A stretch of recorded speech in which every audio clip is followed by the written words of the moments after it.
what's good? SupremeDaalmighty back in the building. What's good, y'all? We got the family, the Snowgoons, on the show tonight. You know what I mean? Talk about some future projects. You know what I mean?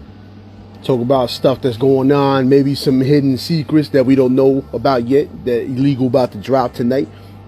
He always got something up the sleeve. SupremeDynasty. Peace and blessings. Shout out to the sponsors, you know what I mean? Snowgoons, Creative Juices, Music, Elite Sound International, Blaze 'em Up Radio, Vinyl Frontier, Smile to Get 'em Child, Usual Suspects, Mad World Apothecary. I cannot see you. That's crazy. My IG is messing up again. I can't even see you. Hold on. I'll be back. Nah, I think it's just the app. I think the app is acting up again. Peace and blessings to everybody, you know what I mean? Appreciate y'all for tuning in. What's good, was good.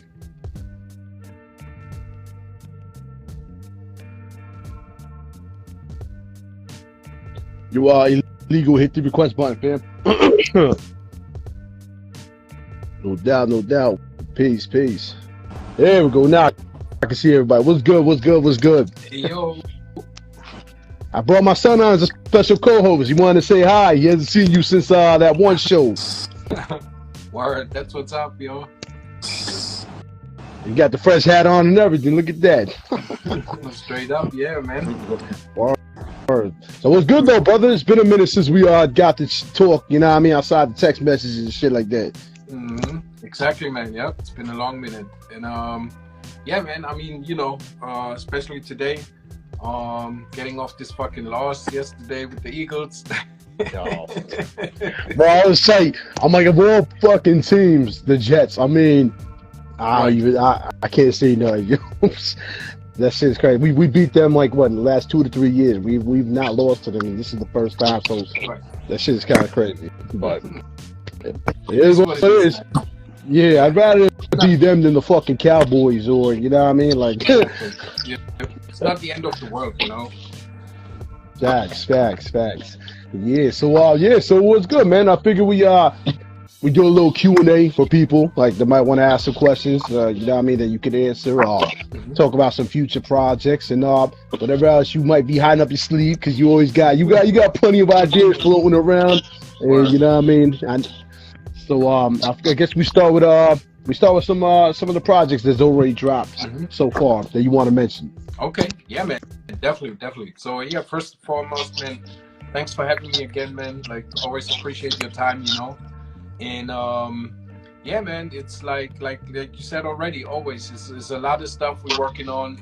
It's probably like, man, 5-6 projects in the making right now, more or less, and that's only Snowgoons, you know. But then on the other side, we have the Goon Music department, and there was dropping stuff left and right, you know. I mean, just a little while ago, we dropped the Grind Mode Cypher project, which just hit over 200,000 streams on Spotify, you know, which is really good because, you know, you have to always see, man, we do this 100% independently, right? And we don't have any major label push, or not even like independent label push, because we are independent label ourselves, right? So everything we do comes basically off straight from like all the supporters, the fans, you know, and everybody around who's pushing, and the artist itself and stuff, you know. So that's really beautiful.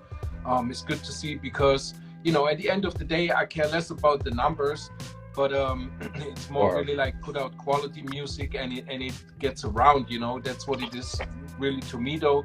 But at the end, you know, it still shows that there is definitely people out there supporting, and shit's still moving, you know. So that's definitely what's up. So in my opinion, that's very important. And then yeah, man, I mean, you know, it's kind of, I'm almost losing overview because it's so much stuff going on, right?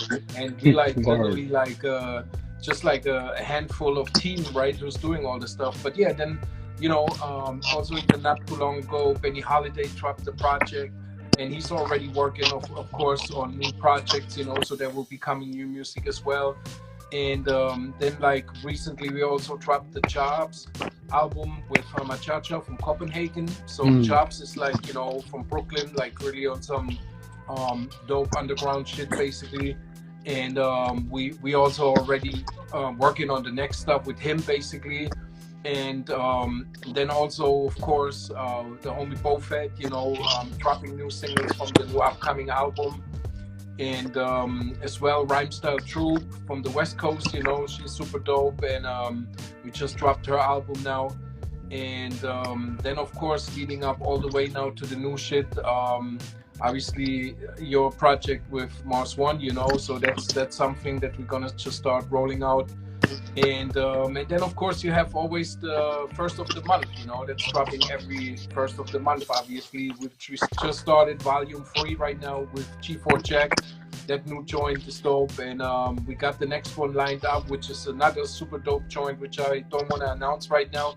But you know, in next week or something, we will do that. So as you see, it's a lot of stuff going on, you know, and so we just keep pushing, and once again, I'm just grateful and really that we're in a good position, basically, that like people really come and check out our stuff, you know, and oh yeah, of course, Chuck's Diamond. See, that's another thing. It's like, man, there's so much shit going on, you know. It's like I'm almost losing like the overview left and right because I do so much stuff, you know, and obviously I want to give every project and everything that we drop, I want to give it the right, you know, attention and the right output and everything. But it's just like I wouldn't say overwhelming, because at the end of the day, you know, it's basically up to us to really promote everything the right way. And like I said, we are independent, right? So we have to adapt to what's going on. Like, for instance, we can't really use TikTok as like for the music, right?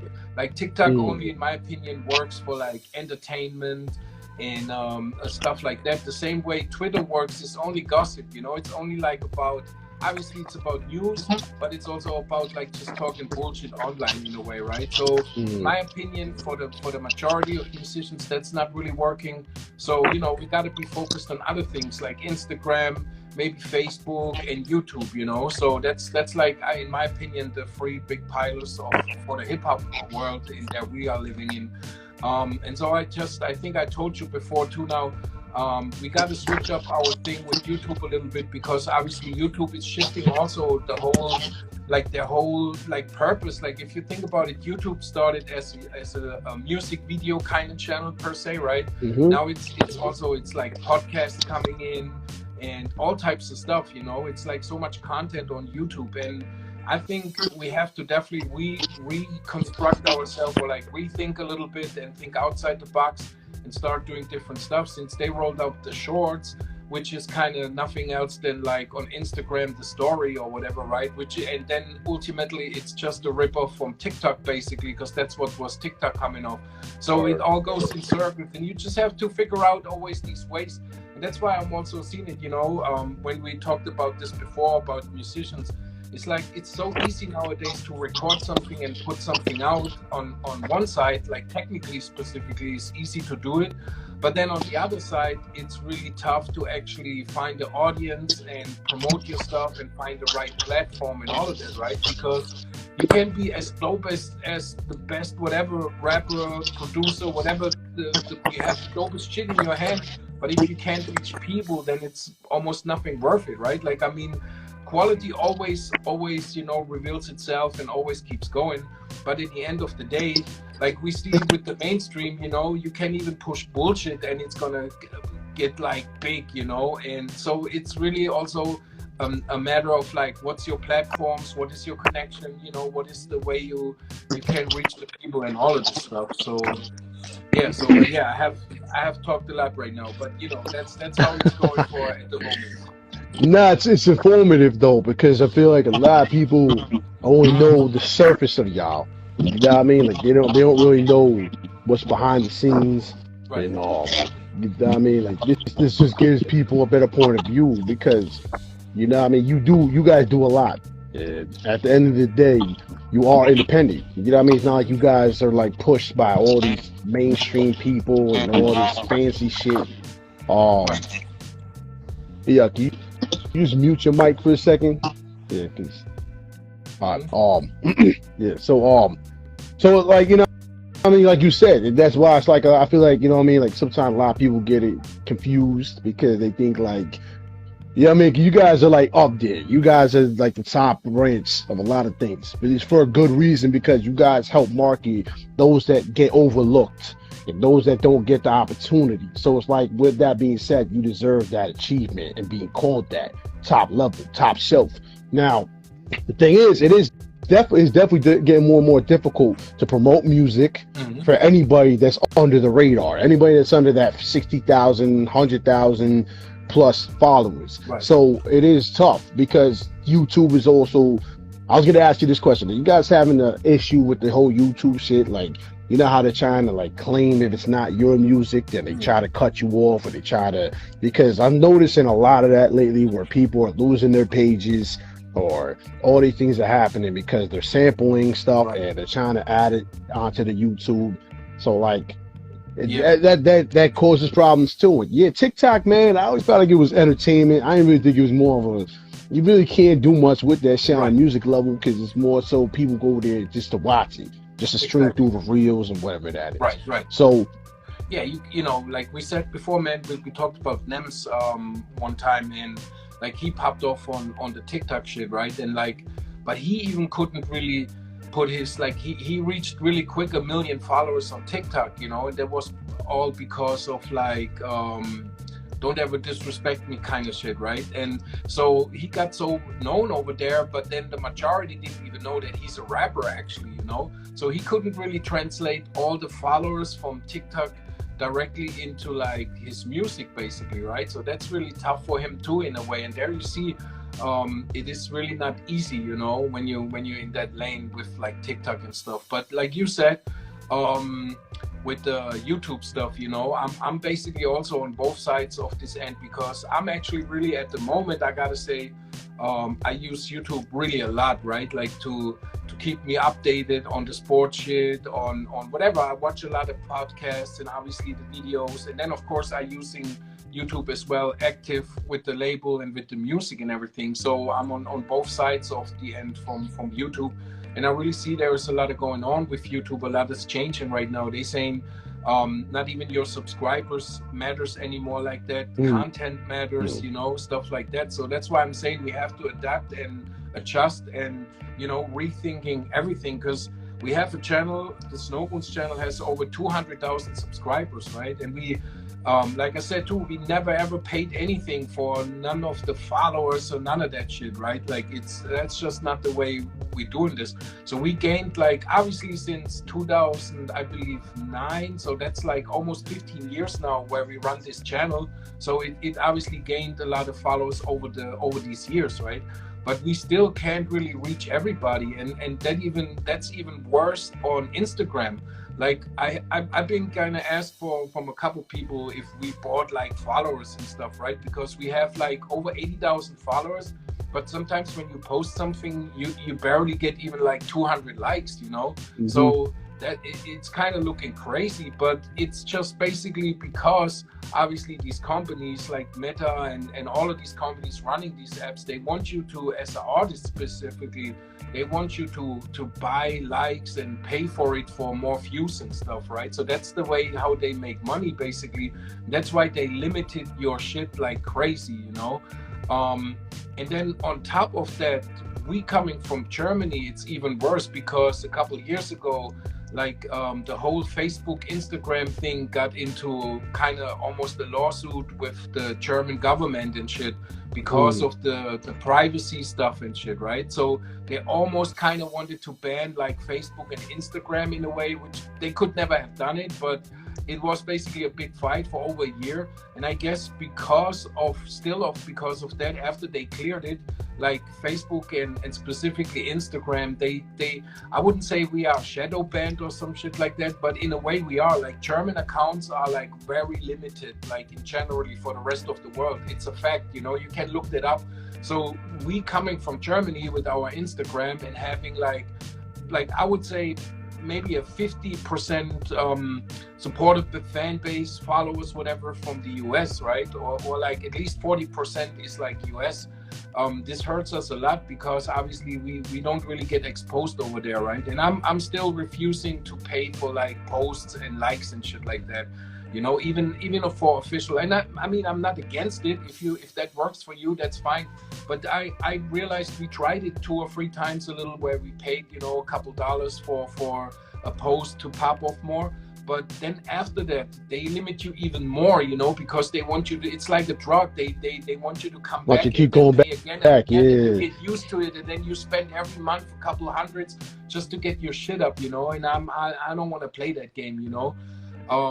So at the end of the day, it's still like kind of back to the 90s, I would say, where you singly, like, you know, have to hit up people or just do different stuff, you know. Back in the days, you would hand out flyers to people on shows or whatever, right, to promote your stuff, like before there was the internet, basically. And nowadays it's kind of, even if it's in the internet era, it's kind of similar. You still have to, you know, do your stuff and like hit up people and whatever. You can't get lazy, you know, on that shit. So that's definitely a fact, you know. Now, with that being said, you guys have a huge arsenal of shit. Like, you have everything at your disposal. So I know me and you talked about stuff before, and my thought was, maybe what if y'all did like your own Snowgoons app or something, so this way people can be more directed to you instead of having to be through the third person, the third party and whatnot. Because I talked to a couple of artists about this too, because I know when you have things at your disposal that other people don't, you know what I'm saying, it kind of gives you more leverage to be able to do what you need to do to get out there. You know what I'm saying? So with that being said, like a Snowgoons app, like that might actually beat that whole, you know what I mean, pyramid scheme bullshit.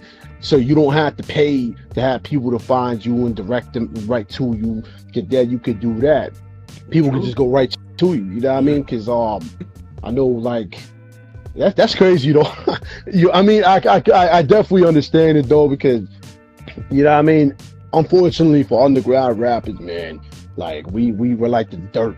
We're like the dirt and grime of the boot of hip hop, because we get overlooked, we get treated like we ain't shit, like we don't make millions of dollars, so we're automatically ignorant to the art or whatever you want to call it. And it's hilarious though, because you guys are like the bad boy. I don't want to use that as a reference, but you guys are pretty much what hip hop is about, and you guys are what brought together a lot of hip hop since the back in the days to now.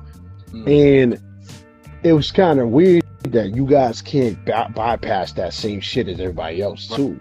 It just goes to show you that, like, we just, as a unit, we all need to come up with something to like beat this beast, because it's ridiculous. And you know what I mean? And even with my show, I noticed it too. Like, if I don't pay for shit, or if I don't do certain things, then it only gets to a certain amount of people, and I don't have tens of thousands of followers. I got 2,000, whatever. So it kind of sucks, because, you know, those that might want to watch the show, they don't get put onto the show unless they go directly to the page, even if it's in the newsfeed. The newsfeed updates every 5 seconds, some shit like that. So it doesn't give people a huge amount of time frame to really do shit, unless you flood the newsfeed, which in some cases we all know that usually don't work out, because then you get blocked by people that don't want to see the constant. Unless someone really supports you, then it's like, yeah, they're gonna see it.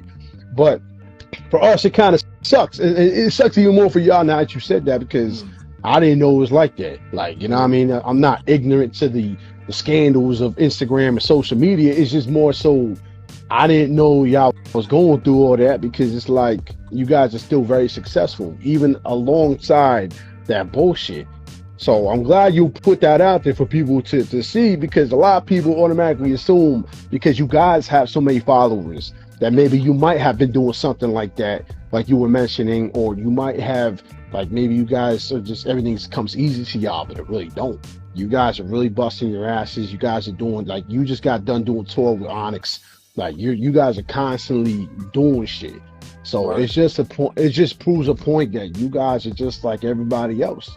You guys are scratching this get through the surface, to bring people better music, and to bring better artists along with you along the way. Cause Rhyme Style Troop is fucking amazing. Just Dime is dope as hell. Both as one hell of a producer. Benny Holiday's fire ass lyricist. You guys are bringing all these people that might not have been looked at, unfortunately, in the mainstream. But because you guys brought them in, you guys gave them the voice, and I feel like that's why I send people to y'all too. It's because I know if anyone can bring them to where they need to be on that level, it will be you guys. Because at the end of the day, look at what you've done so far with hip hop. You cannot mention motherfucking underground hip hop and not mention the Snowgoons. I'm sorry, it just don't happen. And there's no conversation you can't have. Like everybody that's been on the show says the same thing. It's always the same thing. Yo, yeah, I used to listen to the Snowgoons back in such and such and such and such. So you know what I'm saying? Like that's why I feel like that's why I'll send people to y'all. I'm like, yo, you dope. Go ahead. You know what I'm saying? Bypass the line. Just go right to them, you know what I mean? But it's also people like you, you know, like, but that's I think that's what the whole movement makes it so strong, you know, because it's like people like you, and we have more people, you know, and everybody holds each other down, you know. That's a big part, and yeah, I think that's what it really makes, you know, and obviously it's not like a one-man show per se, right? Like the Snowgoons. So it always has been like all the artists that we pushing through, then vice versa, they pushing us also through, you know, and that's, I guess, what makes the movement, you know, at the end of the day though. But yeah, it's just tough, and sometimes obviously it's also frustrating, you know, and I can see definitely like easy, like let's just say you be a new artist, right? And you be like dope, you know, like you got bars, and then you try to get your shit up, and you start working and you put out songs. But it's like I said, it's just a really tough thing, man, like to start, especially start from scratch, right? Like if you're not connected, and I don't know, it's just super hard to get a start there, you know. And that's what we always like. This goes actually back to like pretty much the beginning, to the Black Snow days, when we put out the Black Snow album. Like we had definitely a handful of artists that was like basically not known, you know, or just like regionally known, you know, like all the Philly cats and a lot of other people. But we was always like for the music first, right? Like at this point we wasn't even be like known per se, right?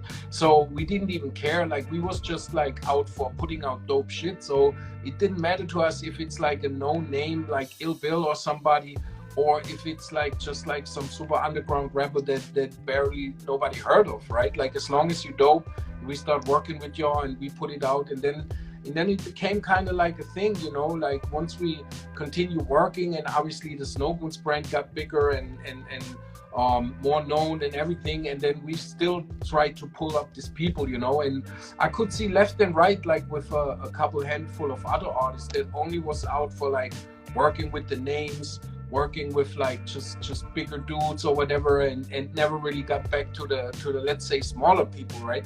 But I think that still goes up till today, you know, at the end of the day, like trying to, you know, yeah, just like keep progressing and like just like keep pushing it, you know. And then again, like I said, it's people like you and so many other people that makes us do this shit, you know, because sometimes it's really frustrating, even in our level, you know, or on our thing though. Like it's a lot of work, and you know how it is too, man. Nothing is for free, you know. Like people also just think like you can put out songs like that, but it costs money to mix, to make artwork, to whatever it's attached to, merchandise, anything basically, really, you know. And all of this stuff to make it really on a let's say, also I wouldn't say on a higher level, but like, you know, on a professional level in a way, right?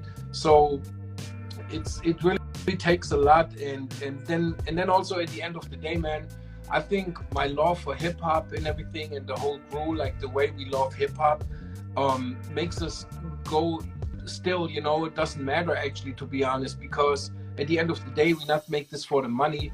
It is because we just love the music, the culture, and everything, you know. But I mean, we talked a lot about this already before, you know. So yeah. this is obviously nothing new, you know. Yeah, of course. But I just love, in general, I just love the passion y'all got because even generation, like I've seen how y'all operate as a power couple too. But Right. y'all love your hip hop. 'Cause if you watch Generation filming the Onyx shows and stuff, she going crazy in the background. It's like, see, that's what us as hip hop is love. We should be that way. It can't be Mhm. this mean mug shit no more where I don't, oh, I'm better than anybody. Man, Right. that shit takes the fun out of it. It's supposed to be this way. You're supposed to. I love the fact too that you love working with Onyx, even though y'all closely knit, and even though y'all work together all the time. But I love the fact that you love their music still. You're not just Mhm. like, I'm tight with them. I don't need to listen to. You know what I mean? It's more like, yeah. I love everything they put out. I listen to them. I love listening to them rap. So yeah, that's what we need. We need more fans. We have so many rappers, which is cool. Mhm. I'm all for it. If you dope as hell, we need more fans too. We need more people to buy the albums, Right. to buy the gear, to really like participate. Because you know what I mean, just being a rapper just ain't enough to really keep the culture alive. You know what I mean? Mhm. Because we need more DJs. We need more breakdancers, graffiti artists. We need the elements of hip hop back to really get back to where we were, 100%. because I feel like we lost Yeah. too much along the way. Because I know it's a lot of people are not even using DJs for their hooks no more, and it's Right. like that. That's cool. I mean, you know, if you really get hooks that airtight and shit, that's cool. But man, that was what made hip hop what it was too. The scratches Mhm. and you know what I mean, the little quotes. Like I feel like we need a lot of that shit back, man. And you guys bring that because you guys have such a huge arsenal of DJs, of artists. That's why I gotta say, like, as far as that goes, if anyone really wanted to get where they need to be, they gotta be like down with what y'all do. Like they gotta try to find a way to work themselves to that levels Mhm. so they can be a part of that because the DJs I have not heard not one whack DJ in the Snowgoons. Not one. And you guys got what, Right. like five or six or like 10? Like how many y'all got Five now? now. Yeah, yeah. We back to five. Like come and going. But yeah, man. I mean, obviously, also I started as a DJ, right? And it's funny because I was actually just thinking about that, man. Like, what really made me become a DJ, basically, was the Cash Money and Marvelous record, back then. And when I heard like that album and the way they cut it on the record, because obviously it was like a heavy DJ based album in a way. And Cash Money is still killing it out here, man. Like he's one of the dopest DJs. If you ever saw one of his when he's spinning, he's super dope. Like he spins party music, but he builds in a lot of like really high scale DJ shit, without being too much. Because obviously I understand, as a DJ you wanna please a crowd in a way, or keep a crowd really rocking and partying. And if you just go on a 10-minute scratch set where you just like killing the cuts, obviously that's like the majority probably on the party or on the show. They don't really fucks with that, right? Because you want to still go with the party. But like if you ever see Cash Money, man, like he has the perfect balance between like being a dope skilled DJ and like still like basically throwing a party, right? On some really like party type kind of tip, going back to old school, whatever, to really like kind of club bangers and whatever. So anyway, I was saying like that album made me really want to become a DJ, because when I was listening to the album, I heard like the lines was like so perfect with the cuts and everything, right? Like because it was just not like for the most parts like hooks, it was like cuts in between when Marvelous was rhyming, right? And then there was coming a cut in between the 16 bars and shit like that, and it really became an interaction between the DJ and the MC, and the cuts were so crazy and shit. So I was like, oh man, I want to do that too. So basically ultimately Cash Money made me really like become a DJ, right?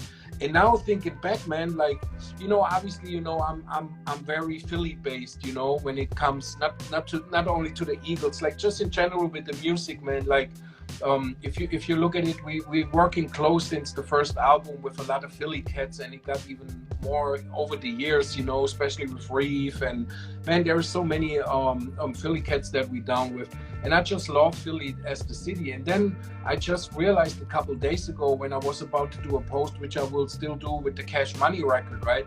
Because they're from Philly too, you know, like, so it's kind of a full circle. Like back then, even I didn't even, of course, never thought about like where somebody is really coming from, right? Because the internet didn't exist, and if you're not like locally in New York or somewhere, you know, for me as a European hip hop fan back in the days, I barely cared if somebody's from the West Coast or if he's from Boston or New York. I mean, of course, you kind of noticed in a way, but it was never like on some, you know how it is in New York. If you're not from New York, it's kind of tough because you're not from New York, basically, and from any other city, right?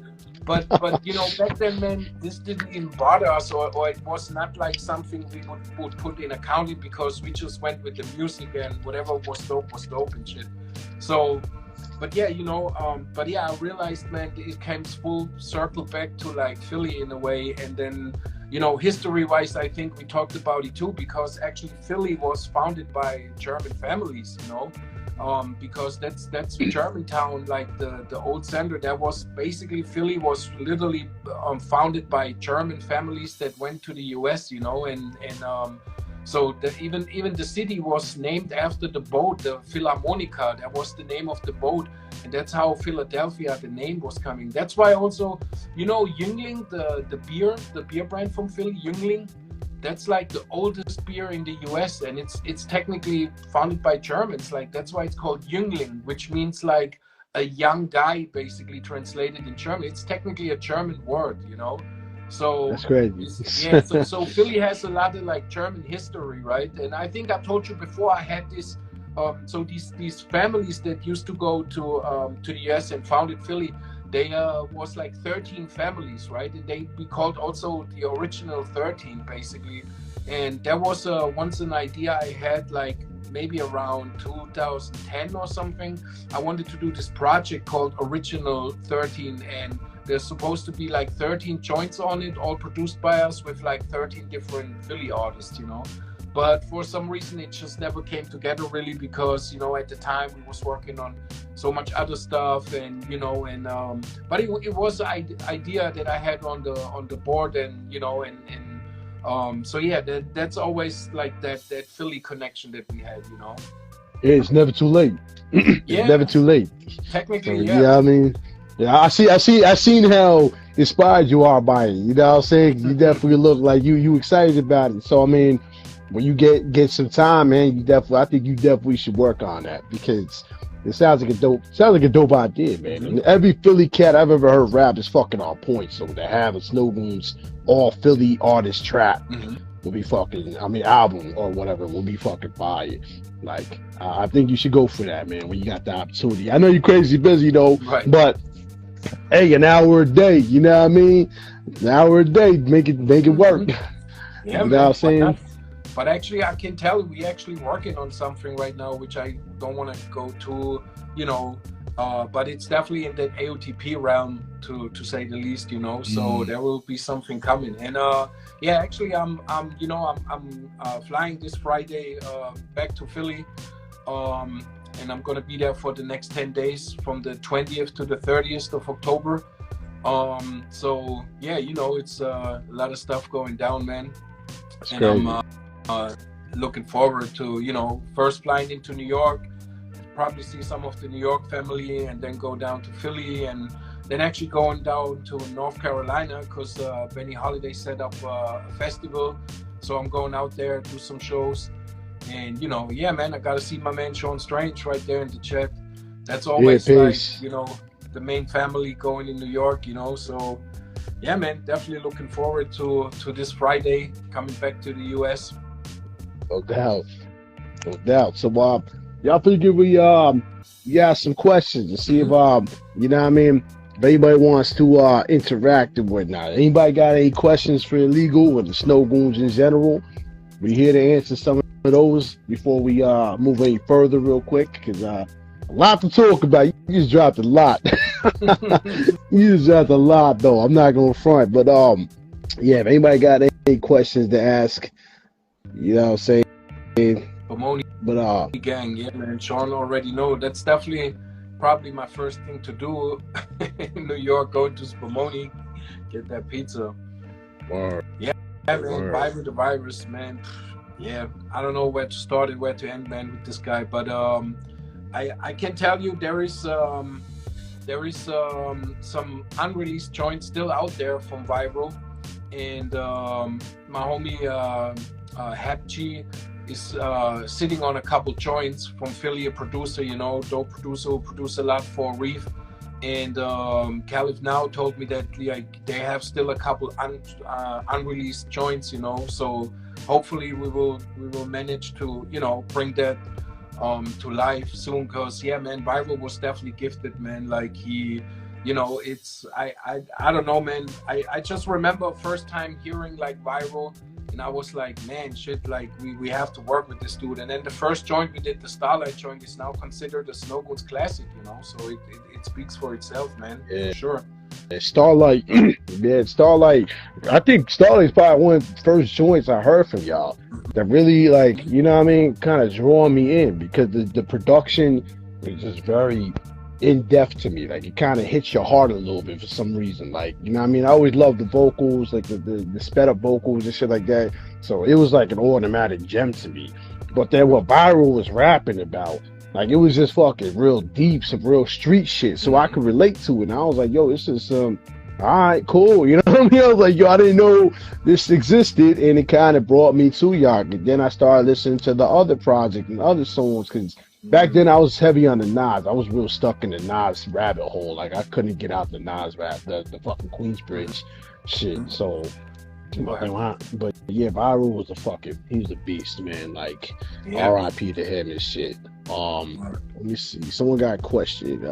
Chief Record asked, what made y'all start in the rap game? Oof, I mean, for me, obviously, I think I said the story before, you know, when I was a kid.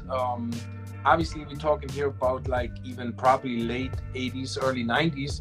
And hip hop wasn't on the internet. And I remember my uncle, like where I used to play with my brother, like with Lego and shit, right? We was little kids, was just playing in the crib, and with Star Wars action figures and whatnot. So, but I remember he was always playing that one tape that he made himself. Like it wasn't a mixtape, it was just like mixed music, different songs, right? There was like fucking Scorpions on it and like Nina, 99 Balloons, some German shit. But then there was the message, you know, Grandmaster Flash.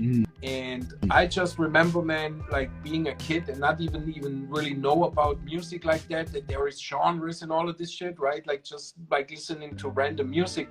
But that message song always was my favorite for some reason. That rhythm, you know, everything, like not even knowing what rap or hip hop is or anything, but just that song for some reason that catched me the most. And we was listening always to that tape, and I knew all the songs that's coming up because that was pretty much the only tape we had. And we was literally listening to that every day. And after, of course, like I guess a month or two, you already know the next song that's coming. Like it's like an album and you already know what song's coming. But that was always the favorite track. And we actually sometimes then just started with this track. And I knew the tape so by heart. I knew where I have to put the stop and play to get straight to that song, basically, more or less, right? Like it's that time that like kids probably can't relate to that on the tape when you have to push forward, you know. Like now you go on Spotify, put in the search whatever you want and click play and you got the song right there. But back then, if you had the song on a tape and it's like in the middle of the tape, you had to go forward and back and whatever, and like, you know, it's that's how it was. But yeah, man, that song, and I think that set it all off, because I can't really remember, like, you know, I do remember that the homie gave me a Run DMC record, and I believe I had an Ice-T record, and then, you know, it just started and I stepped into the hip hop shit, and that was the music that catched me in a way, right? And then next thing I know, the like I said, the Cash Money and Marvelous record was like the one that made me want to be a DJ, you know. And then once I got into like becoming aware of a DJ, basically, then I kind of, you know, start getting into the material and was like, okay, so, you know, there's producers, there's rappers, there's DJs, and then there is actually like, you know, because, you know, if you listen to music, and you're not really active in anything, I guess you just enjoy the music, and you're probably not wrapping your mind around too much, like, oh, there is a producer behind, and you know, and there is a DJ behind, and there is whatever behind. You're just enjoying the music, I guess.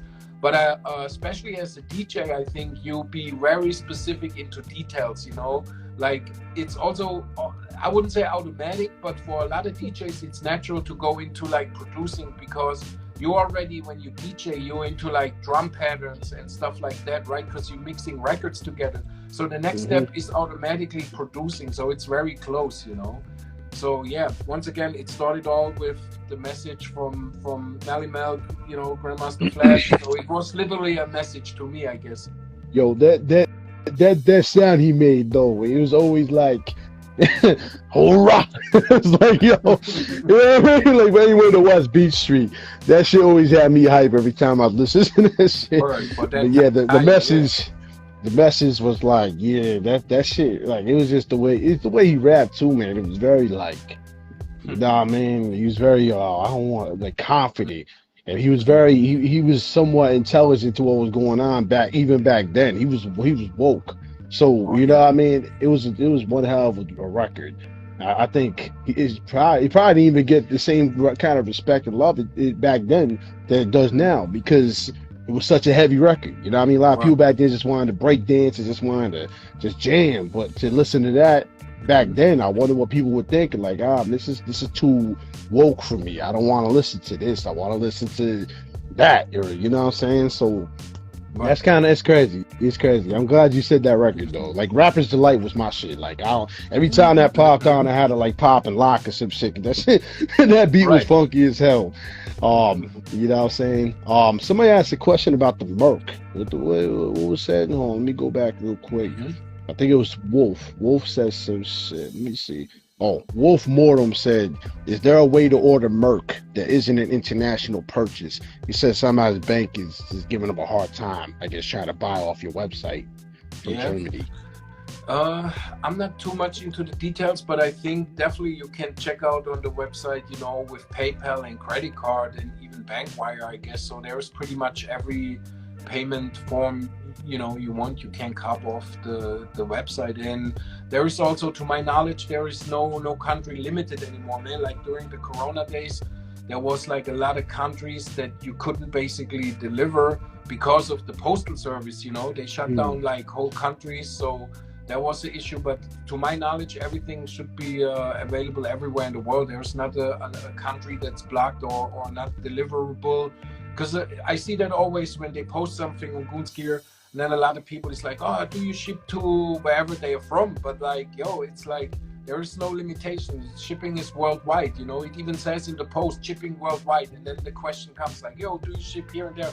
And then again, also with the payment, I think, I mean, I don't know, you know, the details too much of those payment things, but it's definitely PayPal and credit card, and which is, I guess, the most common payment forms, you know. And then there's, of course, Google Pay or Apple Pay or whatever. But, you know, either people have a PayPal account or even they have a credit card, I guess, you know, for the most part. So, yeah, definitely it should be no limitation on the website to buy anything from that website. Now, with that being said, just to touch on that real quick also. So now, if someone was having a problem ordering from the website, is there a possibility to reach out directly to y'all and maybe just send y'all the money directly, so this way they can get the gear? Definitely. Just hit that contact button and it goes with the email. I believe the email is shop@goonsgear.com. So just hit up there, and then there is mostly Martin, who's like, you know, answering the emails, and he will guide you through and help you out. You know, I think they do a lot of stuff. Because I spent some time in the office there, so you know, see what's going on, and then if there is a payment not coming through, they help out, you know, find other ways, you know. So yeah, definitely hit up the contact email. They usually respond, I guess, in a day or two, you know, always. So should be no problem at all. Obviously, it's not Amazon, you know, like Goons Gear has not like 100 workers that work 24 hour and shit like that, you know. Because sometimes, you know, I remember somebody was once complaining about like something wasn't shipped out like right away the same day or some shit, you know. And then people don't realize, man, this is not Amazon, you know. Like, we're an independent label and everything costs, and you know, and it's with the merch, man, it's kind of like similar to the music, you know. Of course we need to earn some money in a way, right, to live off of it, but like at the end of the day, it's kind of like the same with the music. We pretty much have only quality stuff on the website, and we rock with our brands and our people, you know, and we're not trying to, we don't want to sell everything. We don't just want to sell a Tupac shirt to make $1, you know what I'm saying? Like, I would just not put that in. And no diss to Tupac, it was just an example, right? Like, but like some websites, they're trying to sell everything, you know, like whatever is going right now, Compton shirts or whatever is the trend right now, right? And that's just not us, man. It's kind of the same with the music and the merchandise. You know, you gotta keep, you know, the bars up and you know, just do like solid shit basically. And this comes always before making $1, you know, like it's not about making $1 at the end of the day though. Yeah. Yeah, I mean, it's a business. It's a business, but at the same time, y'all doing it because y'all love it. Right. Y'all love everything y'all do. It's a passionate business, you know. In a way, it's like, yeah. Yeah, Superb. You got a question to ask Illegal? Yeah. Did you ever think of making like merchandise based off of like what holiday, like say like Thanksgiving or like Halloween, stuff like that? Mm-hmm. Yeah, I mean, we actually did that one time with the Onyx, with the Halloween Onyx Mad Face joint. Yeah, it's just, you know, obviously I think the main problem right now is really, it's kind of like a recession in a way. It's really a super low, man. Like, you know, I mean, obviously you see what's going on in the world. Like there's wars everywhere, and we just came off the fucking Corona thing in a way. And then again, you know, we also, the same reason, like I said before, we are very niche in a way.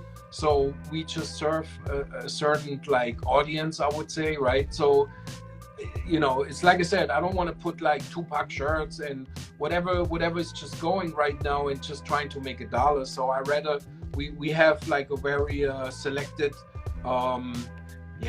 selected audience, and that's also the selected merch. But yeah, man, I mean, that would be definitely something to do, like you said, like do like seasonal stuff. And I in a way I wish, you know, we would have like just more how gonna put it in the right words, but like basically, you know, obviously if you know, we had to change during Corona a lot of stuff with the merch and everything, because obviously it was tough to supply stuff in a way. Like, you know, now it's obviously better and almost back to normal, but everything is just so expensive right now, right?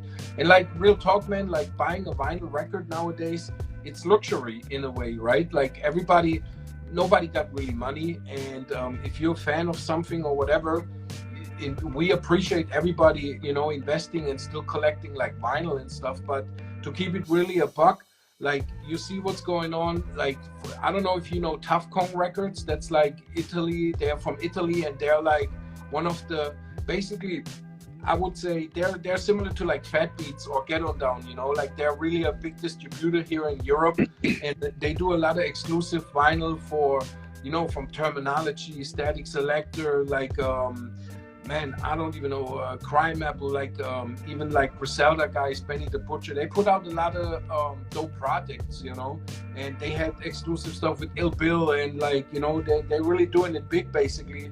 And actually, like just like literally 3 weeks ago now, on the day they closed, 3 weeks ago on Monday, they closed for good now, you know. And it's just like, that shows you how kind of bad the business really is, you know. And there was another European one, the Rap Jingle, that closed down too, unfortunately. So, you know, it's business is really bad. And at the end of the day, it's for us, it's okay, because we can still like do what we do, because we have never been relayed on, like, let's say the sellout stuff, or we was never going with the trend, right? So we was never falling off, because we was just going with what's working for us. And so we luckily to basically have that still nowadays, you know, and keep going with that. But yeah, once again, it would be definitely cool to do some seasonal stuff. Like I said, the Onyx Halloween joint was pretty cool, you know, and And I wouldn't be surprised if we have something else coming up sooner or later too. Yeah. Yeah, this question, Super. What's your favorite Snowgoons track? Me? It's Starlight. No. Starlight? Okay. Yeah, man. I mean, that joint really, and you know, especially also after Viral passed, man. Like, if you listen to the song, you know, you could really hear like he was struggling already back then, you know, on some real shit. And like you say, he was super lyrical. And same time, man, like sometimes I still discover something whenever he has like songs, right? He has so many double meanings. He put so much into his rhymes, and then at the same time, it felt like he's just a natural. It almost, sometimes some songs felt they are just like freestyles, you know, that's how easy they was going down. But then again, when you listen to some of the songs, you hear so much deep shit that he put in there, you know, like, yo, it's, yeah, Viral was definitely special, and specifically that Starlight joint. Yep. Yeah, I bet you, man. Every time I have you on, bro, you got some crazy shit going on in the background. You got the fucking fucking pop collection. Generation was just walking in here. You know, you gotta understand, it's almost 3 in the morning out here, you know? And shit. Yeah, it's 3 a.m. here in Europe. So I was staying up to do this here right now. And she was just walking in, probably woke up from something and just grabbed some from the fridge, you know. But so, yeah. Now, I was just mentioning your collection in the background. Every time you guys are on, you guys always have some ill shit. Like the last time, I think you guys had like the record vinyls in the background and shit. Right. And now you got the pop figures. Yeah, man. Yo, just for everybody to know too, these come free. And what do they come free with? What do they have to order to get these? You order a hoodie. Yeah, one hoodie, a Snowgoons hoodie, and you get the free pair of socks, you know. And then, yo, I got to say, you know, like it's kind of, when you're thinking about it, we selling socks, right? So it's kind of sound almost corny in a way, but man, these socks are really dope, you know. Like I said, we put everything also in the quality of our merch, you know. We just don't want to like get like the cheapest shit and put it out. But like those socks, we was like literally had like 10 different samples to find the perfect sock that we are really like, as far as the form and the fit and everything, you know. And yeah, so we found this company who finally made the right socks that we actually really liked, and now we're rocking with the snowflake socks. But yeah, like you said, shit's fire. This month is coming with the socks, yo. Wow, shit's fire, man. Like I like that shit. And I be seeing y'all flossing with the Jordans and shit. And I be kind of jelly in the belly, son. Cause I be like, they don't want them Jordans, and I want the sock. Yo, one time I fucked up because I seen the picture of that, I think it was, and I thought y'all made a Snowgoon shoe because the way the socks looked with it. Right. I was like, yo, I think they fucking dropped the Snowgoon shoe and didn't tell me nothing, yo. I'm like, yo, what the fuck going on here, bro? Word. That shit's definitely fire, man. Well, I don't want to hold you up too much, but I was gonna say, let me ask you this question. I don't think I asked you this before, but what is can you name maybe 5 artists that you want to work with in the future that you haven't already? Right. Okay, so yeah, obviously we're going. Well, the number one is a pretty obvious one, and you know that answer. So that's always Nas, you know, which is still one of my favorite artists. So that's a no-brainer. Then I think to put it in really like on some like new stuff. Obviously, Mobb Deep is not possible anymore. Rest in peace, Prodigy, you know. But Havoc is there, and yeah, I mean that would be definitely something. Havoc. To have it on a real joint. Then also Busta Rhymes, I think. So you already see where this is going. This is heavily into like the 90s shit. But I'm just gonna throw something else in there too, just to have a variety. I mean, I'm not, to be super honest, I'm not big on like, let's say Kendrick Lamar or J. Cole and shit, right? Like as far as the music, personal though, but I respect them definitely as what they're doing, and so I think this could be something very interesting, right? To have like some like J. Cole or whatever, Kendrick Lamar, like especially these dudes who's adapting into the new kids as well in a way, right? And so that I think it would be interesting, you know. I'm not sure if the outcome would be like super dope or anything, but just as far as from my perspective as a producer, it would be definitely interesting. And that's not even up to the name and saying like, oh, we need to work with bigger artists and shit like that. This is just like, you know, keep it interesting in a way. On a personal level, just exactly. Yeah. No, I definitely feel you on that. I would love to hear a grandmaster on one of your beats though. Like this is coming out, Snowgoons, hurrah! It would probably work out. It would work out though. But yeah, that shit would be dope. But yeah, also there's you know Donald D. Yeah. From the Rhyme Syndicate. Yeah, so we had actually a full EP with Donald D. from like 2001, I believe. Yep. That's crazy. It's like, yep. It exists on vinyl.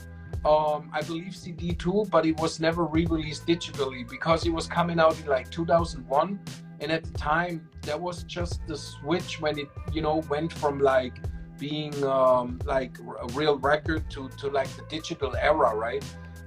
Because obviously we know the digital just really took off in like the mid 2000s, maybe something like that, with the Apple Music, and then 5-6 years later in the 2010s with like Spotify and shit, right? So it kind of got lost in those years where it wasn't really popular to drop something digitally, because we still was going like the 90s way, like drop a vinyl and a CD and shit. And apparently the label fell off that we dropped it with, but the record is out there. So I gotta follow up and see if if we can get those joints maybe online, you know, just to have it online. They're existing a video on YouTube that we re-released on our channel like years later. So if you type in Donald D and Snowgoons, you will see the joints, you know. But yeah, I mean, that's definitely something, because like, you know, Donald D is also like, he's actually really an 80s artist per se, like super old school from our perspective. It's also funny to me though, like nowadays kids call already like 2000 whatever 5 artists, they call them old school, you know, in a way. And which I understand, you know, it's understandable. Of course, for them it's kind of old, right? So if you grow up right now and whatever is hot right now, so I do understand. But it's just for us, man, right? Like even we, like they say they call everything in the 90s now old school, you know? Like we used to say in the 90s, when you from like the 70s, early 80s, that was old school, you know? And now it's like shifted already like 20 years further, you know? So everything else is old school. yeah, it's weird. I try to explain to my son about the tape shit, like the CD shit. I mean, CDs are still around when they were born, but like, yeah, tape shit. I'm like, yeah, right. You know what I'm saying? When you had to catch something on the radio, you had to dub over the tape and shit, put the little tape over it. For those that know the old school way, put the tape over the top. You know what I mean? Throw it in the boom box and tape over it, shit. Like, yeah, you had to do that for the Hot 97 freestyles and shit like that. I was gonna ask you from as a DJ's perspective, real quick. Who was your favorite like mixtape DJ? Like you got like DJ Clue, you got, you know what I mean, Funkmaster Flex. You had a whole bunch. Like, did you have any particular favorite? I guess I gotta go with Tony Touch though. Tony Touch always had, like, to me, he was still a skilled DJ, you know. To be honest, man, I never really liked DJ Clue too much. Like, I liked that he had all the new joints back then, but as a DJ, you know, I couldn't really respect him on a skill level, because he was kind of like, in my opinion, almost the first one putting out like mixtapes per se that wasn't even mixed, you know. It was just really more like the compilations. He was about the exclusive and new joints, which I understand too, and gotta respect it in a way. But, you know, for me, it was like, obviously coming from as myself as a DJ, it was always like the DJ, what it was about, you know, the skills and everything, and put that on the same level as you have fresh new music, and then also having like the skills that you know putting into it. So that was like, so yeah, Tony Touch definitely, man, like was one of my favorite. He brought out a lot of mixtapes that was always well mixed. He always had the new joints, you know, and for some reason I kind of got hold of on like most of the mixtapes and shit. So that was definitely Tony Touch. That's for me the number one. It's kind of crazy you said that, because I never, as a New Yorker, I never really thought about that. Like, yeah, I mean, he always had the new shit. He had a lot of Queensbridge rappers on his mixtapes. I mean, mix CDs, fucking Clue. But now that I think about it, all Clue really was with the he like the fucking the echoes in the background and the over reverb.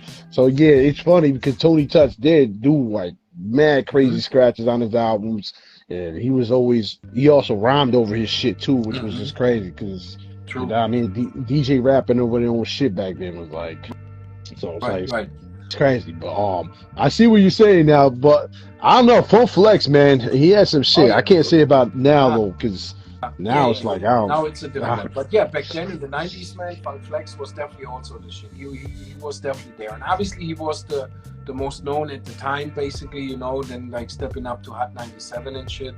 So. But yeah, there was like the whole Tape Kings era, you know, like there was a lot of dope DJs. Even Primo dropped some mixtapes there, but he wasn't really about like dropping the newest, hottest shit. He was dropping a mixtape like maybe every half a year or so, sometimes just one mixtape a year, you know, and it was like mainly about like the people that he was fucking with and shit he was partially producing or whatnot. So I definitely always enjoyed like those Primo mixtapes, you know, but they was just coming super rare, you know.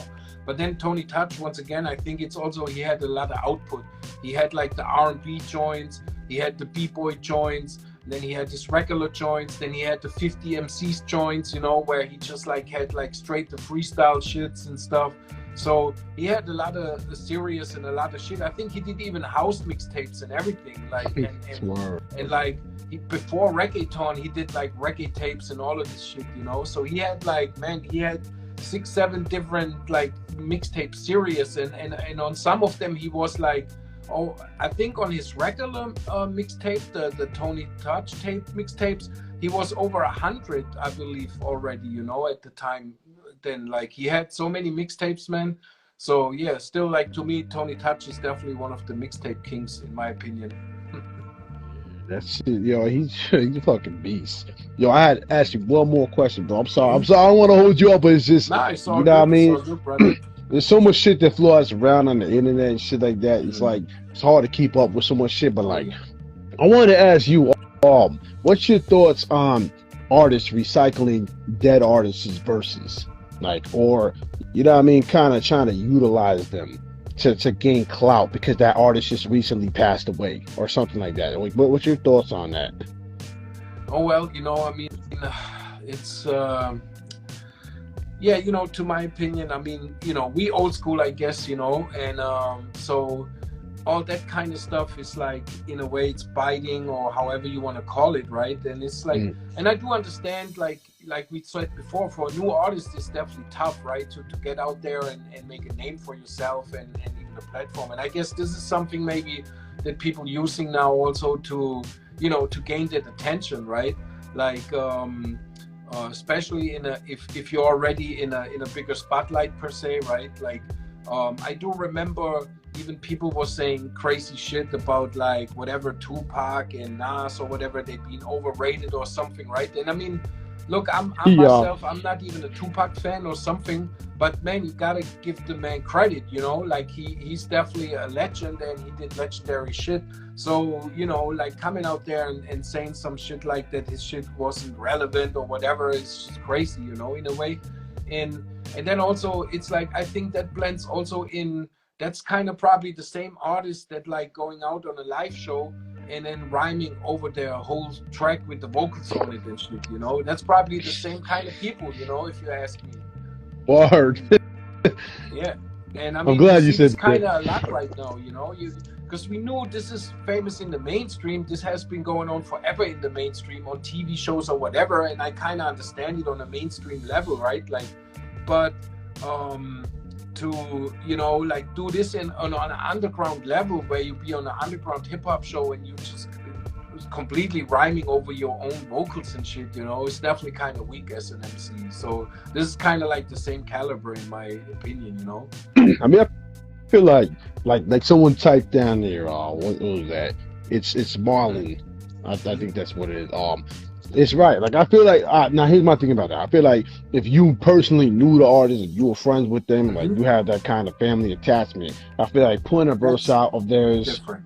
that's one thing. But if you an artist that bought a verse, you left that verse on the shelf for countless amount of years, and all of a sudden that artist dies, now you throwing it out there because it's gonna be, because that's the thing. When it comes to the algorithm, anything that's trending is automatically going to bring people to your page if you're trending or you're hashtagging or whatever that same quote, trend, whatever. So if you took that same verse that you were supposed to put out years ago, you just dropped it randomly after that person died, I feel like that's kind of wrong because you're trying to benefit off of that person's name.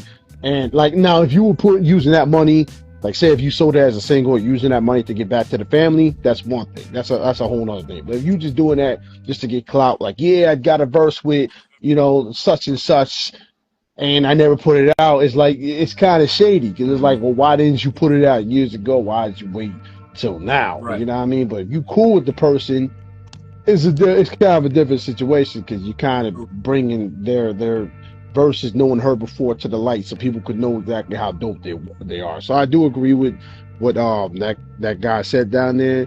But yeah, I do feel like it's kind of corny, to be honest with you, because it's like, you know what I mean, you gotta it's really corny because you have to skate off of somebody's RIP just to get clout. Like what are we doing here? Like you're no better than CNN, you're no better than all them capitalist fucking TV shows and shit, or you just trying to gain people to watch you.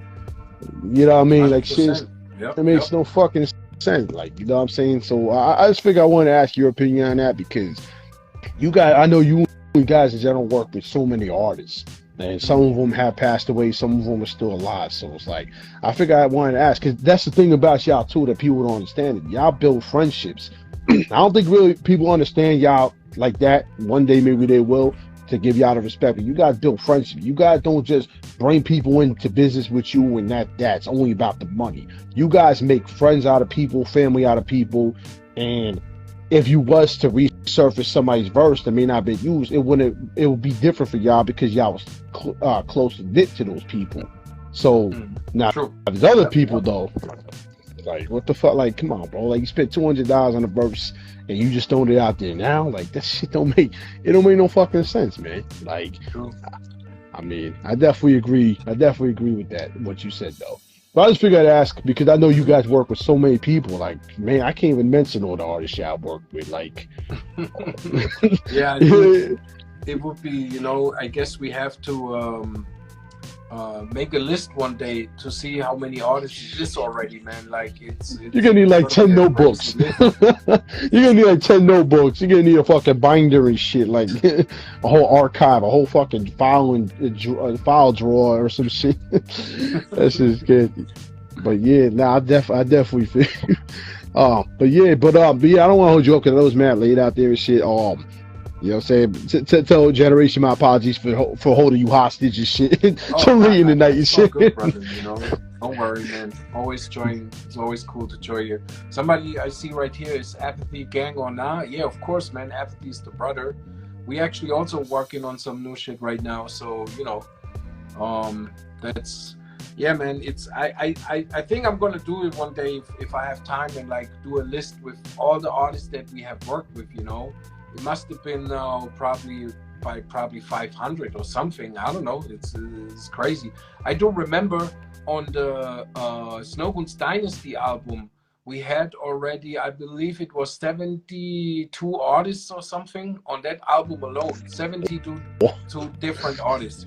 And to my knowledge, I was checking out if somebody ever put out a real album. I'm not talking about a mixtape or something, like a real album that had more featured artists, and which wasn't even the point about to do it, but it just came together that we had so many tracks that it led to a double album and shit. And that was also the last album we did with fucking Baby Grant to get out of the contract. So we just threw them all the joints there and then, get out of the contract. But yeah, it appeared that like with the bonus version, it was 72 different artists on one album. And I looked it up, and at the time, I believe nobody had like more artists on that shit, you know, and I was almost about like hit up like the Guinness record book or whatever, like to word. see if, like, I was just about to say that. album with more featured artists, but whatever, I don't care about shit like that, you know. But yeah, it would be cool to do a list, you know. See, y'all got so much music and arts too, man. Y'all got a lifetime of music. And even if you was to like do like a Djillegal remix of the Dynasty, you know what I mean, like tracks off of that, like you'd have a lifetime supply of just tracks and shit, because like there's so much music. Like that shit is so dope. Shout out to Denku too. Y'all got a project y'all working on. This shit's fire too. I was about to say, man. Yep. Denku, like we just like dropping new joints left and right. There will be coming something really soon on, you know. So yeah, man. Like always just watch out, man. Like it's, you know, like we said before, you have to drop always new stuff, right? And to be in people's face, and at the same time you don't over want to do it, because man, like I noticed myself, man, like when I follow some artists and they dropping too much stuff, like, you know, there is definitely some artists out there dropping, like, it feels like almost every other month they dropping a whole project, right? And you know, it's kind of, you know how that feels to me in a way. It's overwhelming, you know, like it's almost too much, you know. So I'm not like, you know, I mean, I guess it depends on the artist, and I don't want to talk down on anybody and on anybody's work ethic or whatever. If they, you know, if that's what they do it. But I'm saying this to say, we didn't want to just put out like random music all the time and follow the algorithm and being forced to like just like dropping music just to stay relevant, you know. But with the first of the month, I think it was a good opportunity to like having a constantly release at least every once in a month. And, oh, Justice. I just know it's Justice right there. Sorry, that's my daughter. Nice. She wanted to say hi. Nah, I agree with you were saying, though, not to cut you off, my bad. Yeah, I definitely agree with you about the oversaturation. It is too much sometimes, unless it is a certain artist. I can't find, like, if it was a nods back to month album, I might should be fully interested in it. But like, yeah, sometimes it does. It is overwhelming, because you want to say, I'm the type that I like to listen to an album, like first track to the end track. But if I'm trying to learn the lyrics to your album and then you just drop the whole fucking new one, it's like I can't get a break. Like, how am I supposed to learn? Like, you're giving me too much to do, and I have very little amount of time as is. So it's like it's overwhelming, you know. And then you lose interest. That's at least how it goes for me, you know. Like, for the most part, it's not everybody, but yeah, you know. And so yeah, and then once again with the first of the month, I felt also too, it's like I didn't want to do like just the average features we usually do, so I rather give it also to like kind of new artists and unknown artists in a way too, you know, mix it up a little bit with like basically we haven't worked before artists, and then of course here and there you pop one in with like, you know, whatever on the volume 2, for example, we had the Onyx and Lords of the Underground joint. This could have been easy on a Snowgoons album per se, right? But and then, you know, on the first one, I believe the biggest joint kind of in a way, at least as far as the streams, was the one with Reef and NBS, you know. And that could have been another just regular Snowgoons album track per se, you know. But then at the same time, I just want to keep it like still fresh and working with new artists that we haven't worked before. So that's how it's gonna go into volume 3 as well. Like I said, we just dropped the G4 Check joint, and that's something we haven't worked before with as well. And there will be coming a couple more on the volume 3, so also watch out for that for sure. No doubt. I'm gonna say, I hope you're ready, bro, because I got plenty more albums to toss you. I was like, let me not oversaturate him with too much, because me and Pestilence is working on an album. Pestilence is fire. He's part of Cypher Dead with Denku and shit. He's got a lot of fires. We working on an album. And then SC Static, I showed you some of his stuff. We gotta send that over to the Mars one. I love the project, man. Like I love the video. I thought Jugs really did his thing. Mars is a fucking beast. I mean, even with the Grind Mode Cypher album and everything I put out, where everything Mars touches, he just annihilates. So I was very proud to be able to do that album with him. But yeah, like I think in general, I speak for me and Mars when I say, man, we definitely appreciate you like allowing us to be through y'all. Like I said, man, like I know he was excited. He was blowing up my shades, like yeah, yo. He's like, I can't believe it, man. He's like, I love the Snowgoons. I'm like, word, man. Yo. I was like, it's definitely, you know what I'm saying? It's definitely a blessing. And I think anyone that's worked with y'all feel the same way. Don't matter how big their name is, whatever. I think just in general, knowing how you guys are, you know what I'm saying? Like, you guys are good. You guys are family to everybody. You guys are good people to work with. So it's always a blessing to be able to do music with y'all. Like, I think anyone that's in here right now, anyone that's bought an album and you want to ever work with y'all, can willingly say that it's a blessing to work with Snowgoons and goon music in general. Everybody that's in it, not even just you. Not to say it that way, but not even just you, but just in general. Word. You know what I'm saying? Yeah, man. So definitely wanted to say that. But yeah, I don't want to hold you up too much longer. Hey, you got anything else you want to mention and stuff, or anything you want to throw out there? Yeah, man, I kind of said it already, you know, always follow, of course, you know, and yeah, the Denko and Djillegal project is coming soon, you know. It's like something I personally really always like to do, because it's also a little bit different than the Snowgoons shit in a way. And yeah, man, just watch out. We're gonna restructure a little bit on goon music, because I felt like in the last year or whatever, we have obviously more output, and we need to definitely, like, you know, follow up on what's going on right now. Like I said, with YouTube, use just like the different channels a little bit more efficiency, you know, a little bit more different than we used to, because we have to always adapt to what's going on, right? And we have a lot of people on deck. We just need to reach out to them and get it done, you know. So yeah, with that being said, man, like you know, it's the same thing though. Follow all the pages, you know, support and see what's good. We always keep you posted, same as you know, your platform, man, like it's doing a lot, you know. And sometimes even if you think like you can't really reach a lot of people, but at the end of the day, you know, it's all about the work you put in, and keep pushing it, you know, and